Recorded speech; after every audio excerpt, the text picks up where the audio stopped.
56 हो जाए 48 की को हो। बीजेपी चोर है, चोर है। Hello guys, how are you? मैं उम्मीद करता हूँ कि आप लोग अच्छे से होंगे, बिल्कुल अच्छे से होंगे।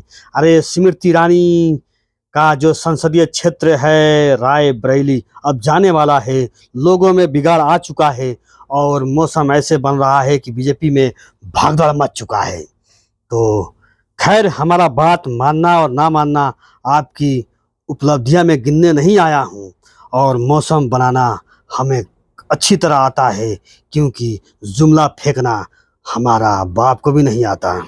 खैर, और एक बात और बता दूं कि ज़िंदगी में कुछ भी हो, जंग ज़रूरी है, और मौसम के हिसाब से इन नेताओं को भगाना बहुत ज़रूरी है।